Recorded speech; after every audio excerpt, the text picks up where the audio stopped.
On a tendance à voir les erreurs de l'intelligence artificielle comme des bugs, des défauts qu'il faut absolument corriger. Mais si c'était plus que ça? Et si ces imperfections étaient en fait les tout premiers signes d'une intelligence qui s'éveille? C'est une idée assez folle, mais explorons ça ensemble. Voilà la question qui va nous guider. Comment est-ce qu'une faiblesse, en apparence, pourrait devenir la plus grande force de l'IA? Ça pourrait ouvrir la porte à un futur où la technologie serait plus consciente et peut-être, qui sait, un peu plus humaine. Tout part d'un phénomène vraiment bizarre, un peu déroutant même, que les chercheurs appellent les hallucinations de l'IA. C'est ce moment précis où une machine qu'on imagine si logique se met à inventer. Alors là, regardez bien cet exemple, c'est saisissant. On a demandé à plusieurs grandes IA le titre de la thèse d'un chercheur, Adam Kalahi. Et là, observez les réponses. Elles ont l'air parfaites, non? Bien écrites, avec des universités prestigieuses, des dates crédibles, sauf qu'elles sont toutes fausses. C'est ça qui est fascinant. La machine ne dit jamais « je ne sais pas ». Elle préfère inventer une réponse plausible. Voilà, c'est exactement ça, une hallucination. Une affirmation qui a l'air vraie, mais qui sort de nulle part. C'est un peu comme un étudiant qui, devant une question d'examen, préfère bluffer, inventer une réponse, plutôt que de rendre une copie blanche. Pendant longtemps, on a juste pensé que c'était un simple bug à patcher. Mais tout a basculé avec la publication d'un rapport assez clé.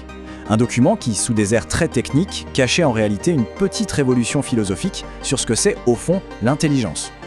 Imaginez un peu la scène. OpenAI sort un rapport. À première vue, c'est juste une explication technique sur ce fameux bug, rien de plus. Mais en lisant entre les lignes, des chercheurs y ont vu bien autre chose. Quelque chose de beaucoup plus fondamental, une sorte de clé pour comprendre l'avenir de l'IA. Et voilà le cœur de cette révélation. C'est un changement total de perspective. D'un coup, l'erreur n'est plus un défaut, mais un tremplin. Ce n'est plus un bug qu'il faut à tout prix éliminer, mais une étape essentielle de l'apprentissage. Une marche vers une intelligence plus mature. Cette idée, elle change absolument tout. Ça veut dire qu'on entre dans une nouvelle philosophie. Se tromper, c'est fondamental pour devenir intelligent. Et ça, c'est vrai pour nous les humains, mais aussi pour les machines. Voilà. Ce n'est pas un accident de parcours. C'est une caractéristique essentielle de l'apprentissage. On pourrait même dire qu'une IA qui n'hallucinerait jamais serait peut-être une IA qui n'apprendrait jamais vraiment en profondeur. L'analogie est toute simple, mais elle est puissante. Pensez à un enfant qui apprend à marcher. Il tombe, il se relève, il réessaye. Chaque chute est une information, une correction de trajectoire. Et bien pour l'IA, chaque hallucination, c'est une occasion de réévaluer ses connaissances, de comprendre les limites de ce qu'elle sait. Et de cette capacité à se tromper, un concept incroyable émerge, l'humilité algorithmique. Le but n'est plus d'avoir une IA qui sait tout, mais une IA qui sait quand elle ne sait pas. C'est le passage d'une intelligence qui se veut omnisciente à une intelligence sage. D'accord, mais alors, à quoi ressemblerait un futur construit là-dessus ? Franchement, les possibilités sont vertigineuses, et pour une fois, elles sont vraiment optimistes. Imaginez concrètement, une IA qui doute. Ce n'est pas une IA moins bonne, au contraire.